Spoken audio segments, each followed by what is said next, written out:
Last lecture के second portion में हमने गेट ट्रांसफॉर्मेशन देखी थी, और आइडिया ये था कि आपके पास कई सारे पोटेंशियल्स के लिए आपके पास सेम इलेक्ट्रिक फील्ड एग्जिस्ट कर सकती है। कई सारे पोटेंशियल्स के लिए और कई सारे आपके पास वेक्टर पोटेंशियल के लिए आपके पास सेम इलेक्ट्रिक फील्ड और सेम मैग्नेटिक फील्ड एग्जिस्ट कर सकती है। तो आपके पास एक हमेशा फ्रीडम होता है कि आप खुद से जो वैल्यूज़ हैं असाइन कर सकें पोटेंशियल की, कि अगर आप उसमें कोई चीज़ कांस्टेंट ऐड कर दें पोटेंशियल में, या फिर आप उसमें वेक्टर पोटेंशियल में आप इसी तरह उसकी, जिस तरह हम डाइवर्जेंस हमने ली थी, जीरो ली थी इलेक्ट्रोस्टैटिक के केस में, तो आपके पास इस तरह की फ्रीडम एग्जिस्ट करते हैं। तो तो फिक्स इस चीज़ को फिक्स करना है कि आपके पास गिवन प्रॉब्लम में पोटेंशियल्स की वैल्यू क्या होगी और आपके पास स्टिल मैग्नेटिक और इलेक्ट्रिक फील्ड सेम रहे, इसे हम गेज ट्रांसफॉर्मेशन कहते हैं। तो अ, वो लास्ट लेक्चर में मैंने शो किया था कि आपके पास अगर एक फंक्शन लैम्डा है, और आप अगर उसका जो लैम्डा डेल जो उसका ग्रेडियंट है लैम्डा का, स्केलर स्केलर फंक्शन है लैम्डा, उसको अगर आप ऐड करते हैं गिवन वेक्टर पोटेंशियल में, और उसी का आप टाइम डेरिवेटिव सब्ट्रैक्ट करते हैं स्केलर पोटेंशियल में, ठीक, तो आपके पास गिवन इलेक्ट्रिक फील्ड और मैग्नेटिक फील्ड आपके पास सेम रहेंगी। तो अब हमारे पास दो फेमस, आपके पास चॉइसेस गेज की काफ़ी सारी हो सकती हैं आपकी प्रॉब्लम के मुताबिक, लेकिन ज़्यादातर जो हम यूज़ करते हैं, जो फेमस हमारे पास गेजेस हैं, वो एक कोलम गेज है और दूसरा हमारे पास लोरेंस गेज है। तो अब इस पे मूव होते हैं। तो आज के लेक्चर हम स्टार्ट करेंगे, एक कॉलम गेज डिस्कस करेंगे, फिर उसके बाद लोरेंस गेज, और इसके बाद हम ये हमारा ये टॉपिक कंप्लीट हो जाएगा। नेक्स्ट हम टॉपिक पे आएंगे जो कंटिन्यूस डिस्ट्रीब्यूशन है, रिटार्डेड पोटेंशियल स्पेसिफिकली।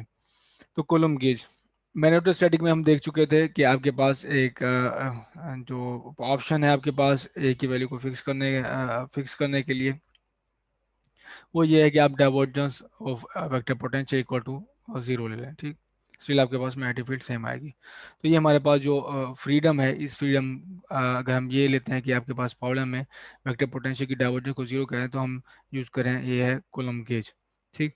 तो अगर आप प्रीवियस इक्वेशन देखें, जो कूलम्ब गेज जो हमने सोर्सेज को इन टर्म्स ऑफ पोटेंशियल लिखा था, तो आप देखेंगे कि ये जो इक्वेशन है, जैसे ये इक्वेशन थी, del square v plus partial t divergence of vector potential is equal to minus rho over epsilon naught. तो ये वही टर्म हमारे पास कैंसिल आउट हो जाएगी और ये पूरी प्रॉब्लम हमारे पास ट्रांसलेट हो जाएगी पॉइसन इक्वेशन में। और इसका सोल्यूशन हमें ऑलरेडी पता है, लेकिन एक बात याद रखनी है कि ये हमारे पास मैग्नेटोस्टैटिक या फिर इलेक्ट्रोस्टैटिक वाला केस नहीं है। तो पोटेंशियल आप अगर आपके पास इस तरह से आ भी जाता है, जो कि पॉइसन इक्वेशन है, आपके पास इसका फिमरल सोल्यूशन है, ये सोल्यूशन है, ठीक है। कि रेफरेंस क्या लिया हमने, पोटेंशियल इक्वल टू जीरो लिया हमने इन्फिनिटी पे। तो इन्फिनिटी पे पोटेंशियल हमारे पास जीरो है, divergence of vector potential equal to zero, तो हमारे पास जो पूरी प्रॉब्लम है वो ट्रांसफर हो जाती है पॉइसन इक्वेशन में। तो पॉइसन इक्वेशन का हमें ऑलरेडी सोल्यूशन पता है। लेकिन एक बात याद रहे कि ये हमारे पास ये इस पोटेंशियल से आप इलेक्ट्रिक फील्ड फाइंड नहीं कर सकते। आपको इलेक्ट्रिक फील्ड फाइंड करने के लिए वेक्टर पोटेंशियल की भी ज़रूरत है, क्योंकि ये हमारे पास डायनामिक केस है, नॉन स्टैटिक केस है। For electric field you have to know potential, यानी कि स्केलर पोटेंशियल भी पता होना चाहिए, और प्लस आपके पास वेक्टर पोटेंशियल भी आपको पता होना चाहिए। एक और चीज़ आप यहाँ पे ये देख रहे हैं कि ये जो पोटेंशियल एट, ये जो आर, आपको मैं एक बात दोबारा याद दिला दूं कि आर हमारे पास होता है फील्ड पॉइंट, जहाँ पे आप मेजरमेंट कर रहे हैं, आप फील्ड देख रहे हैं, पोटेंशियल देख रहे हैं।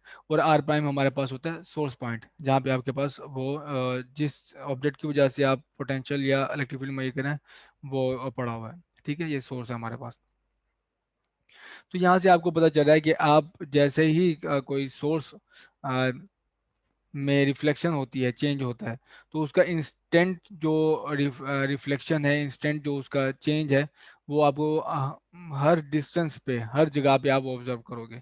जैसे कि आप पोटेंशियल मेजर कर रहे हो कहीं सन के करीब, या फिर मून पे आप पोटेंशियल मेजर करो, तो यहाँ पे अगर अर्थ और वो जो जिस सोर्स की वजह से मेजर करे वो हमारे पास अर्थ पे पड़ा हुआ है, तो अर्थ पे अगर आप स्मॉल चेंज भी कर दें या जितना मर्जी चेंज कर दें, और ये पोजीशन चेंज कर दी लेट से हमारे पास जो चार्ज की है, तो उसकी जो रिफ्लेक्शन होगी इंस्टेंटली आपको नजर आएगी मून के ऊपर, या फिर जितना भी दूर आपके पास आप पोटेंशियल मेजर करें।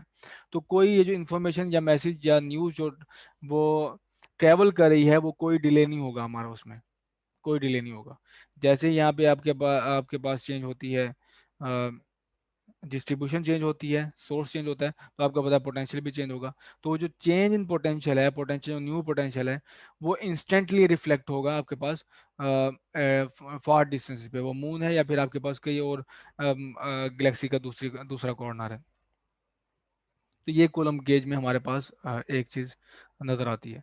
तो we in Coulomb gauge is determined by the distribution of charge right now, ठीक है, instant reflection of charge at every distance.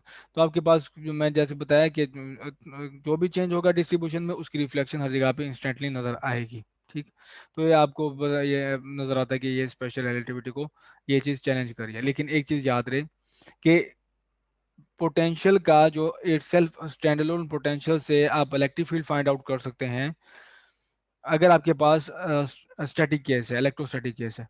लेकिन अगर आपके पास नॉन स्टैटिक केस है, तो वी जो इटसेल्फ फिजिकल मेजरेबल क्वांटिटी नहीं है, पोटेंशियल अकेला आपके पास फिजिकली मेजरेबल क्वांटिटी नहीं है अगर आपके पास ये डायनामिक केस है, नॉन स्टैटिक केस है, ठीक है। तो इस वजह से इस वजह परेशान नहीं हो रहा। अगर आप जो मेजर करेंगे इस केस में, डायनामिक केस में जो चीज़ मेजर करेंगे वो इलेक्ट्रिक फील्ड होगी, वो पोटेंशियल नहीं होगा। पोटेंशियल हमारे पास मेजरेबल होगा इसमें इलेक्ट्रोस्टैटिक केस में। अगर आपके पास नॉन स्टैटिक केसेस हैं तो ये चीज़ पोटेंशियल नहीं होगा, आप जिस चीज़ पे वो इंटरेस्टेड होंगे वो इलेक्ट्रिक फील्ड होगी। तो इलेक्ट्रिक फील्ड में आपके पास ये चीज़ इन्वॉल्व है, एक और टर्म भी इन्वॉल्व है, वो है पार्शियल ए ओवर पार्शियल टी, ठीक। तो ये जो आपके पास इंस्टेंट जो रिफ्लेक्शन नजर आ रही है वो आपको पोटेंशियल नजर आ रही है। लेकिन जो डिले नजर आएगा, जो सोर्स को चेंज करने से आपकी रिफ्लेक्शन जो चेंज नजर आएगी आपको, वो जो डिले कंपनसेट करेगा वो वेक्टर पोटेंशियल में होगा, ठीक है। यहाँ देखिए जो आपके पास v जो है वो instant reflection of change at every distance है। लेकिन जो डिले हमारे पास नजर आएगा वो रिफ्लेक्शन चेंज की वजह से वो आपको वेक्टर पोटेंशियल में नजर आएगा, ठीक है। तो ये कंबाइन मिलके आपके पास इलेक्ट्रिक फील्ड इलेक्ट्रिक फील्ड मेरी जो आप मेजर करोगे मून पे या किसी और डिस्टेंस पे, वो स्पीड ऑफ लाइट से ट्रैवल करेगी, इंस्टेंटली ट्रैवल नहीं करेगी। Advantage of Coulomb gauge is potential simple to calculate. तो आपके पास फ़ायदा इसका कॉलम गेज का ये है कि पोटेंशियल बहुत ही आसानी से, स्केलर पोटेंशियल आप बहुत ही आसानी से मेजर कर सकते हैं। लेकिन नुकसान ये आपके पास है कि A is difficult to calculate, कि आपके पास जो वेक्टर पोटेंशियल होगा वो डिफ़िकल्ट टू कैलकुलेट होगा।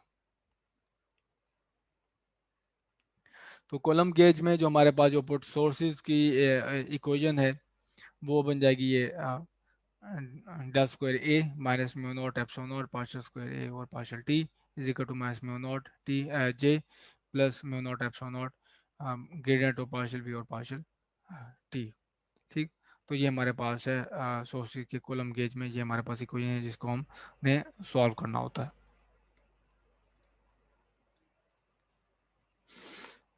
गेज ट्रांसफॉर्मेशन है, आप प्रीवियस लेक्चर देख लीजिएगा। गेज ट्रांसफॉर्मेशन में हमारे पास एक ऑप्शन होता है कि जिस तरह आपके पास एक फंक्शन है और फंक्शन को आप डिफाइन करते हो as a derivative of something else, ठीक है। तो आपको पता है कि कांस्टेंट का डेरिवेटिव आपके पास हमेशा जीरो होता है। तो आप उस फंक्शन को जिसकी वजह से आपने डिफाइन किया हुआ है, जैसे कि हमारे पास ये है इलेक्ट्रिक फील्ड है, ठीक है, स्टैटिक केस में माइनस डेल्टा वी। तो आपके पास जब इलेक्ट्रिक फील्ड आपको तब मिलती है जब पोटेंशियल का आप डेरिवेटिव लेते हो, स्पेस डेरिवेटिव। तो आपके पास ये ऑप्शन है कि पोटेंशियल आप ऐसा डिफाइन कर सको कि जिसमें आप कोई कांस्टेंट ऐड कर सको, ठीक है, कांस्टेंट। क्योंकि आपको पता है कि अगर आप इलेक्ट्रिक फील्ड लोगे इस पोटेंशियल की एवज आपको इलेक्ट्रिक फील्ड बिल्कुल सेम मिलेगी, क्योंकि कांस्टेंट का डेरिवेटिव हमेशा आपके पास होता है जीरो। तो इस तरह की जो आपके पास ये ऑप्शन जो इसको फिक्स करना है कि आपके पास जो ऑप्शन है उसको फिक्स कर दिया जाए, और उसके बाद आपके पास फिक्स करने के बाद जो इलेक्ट्रिक फील्ड आपको यूनिक मिले, ठीक है, या फिर सेम मिले, तो फिर आपके पास जो इसको कहते हैं हम गेट ट्रांसफॉर्मेशन। तो जैसे कि हम इन्फिनिट पे पोटेंशियल को ज़ीरो कर देते हैं, ज़ीरो साइन करते हैं, तो अब जो भी आप पोटेंशियल मेजर करोगे उसके रेफरेंस से इन्फिनिट पोजीशन के पोटेंशियल, इन्फिनिट पॉइंट पे पोटेंशियल को ज़ीरो मान के आप जो भी मेजर करोगे वो आपके पास यूनिक आएगा, ठीक है। तो जैसे कि अब इंजीनियर हमारे पास पोटेंशियल जो है वो ग्राउंड को जीरो कर देते हैं, फिजिक्स जो कैलकुलेशन के दौरान आपके पास इन्फिनिट पॉइंट को पोटेंशियल जीरो असाइन कर देते हैं। तो ये वो ऑप्शन है जो हमने डायनामिक केस में एक्सप्लोर किए, इसे गेज ट्रांसफॉर्मेशन कहते हैं। तो ये दो फेमस टाइप के गेज ट्रांसफॉर्मेशन है, एक हमारा गेज है, एक कूलम्ब गेज है और दूसरा हमारे पास है लॉरेंस गेज। तो पहला हमने कूलम गेज डिस्कस कर लिया। अब है दूसरा हमारे पास लोरेंट्ज गेज।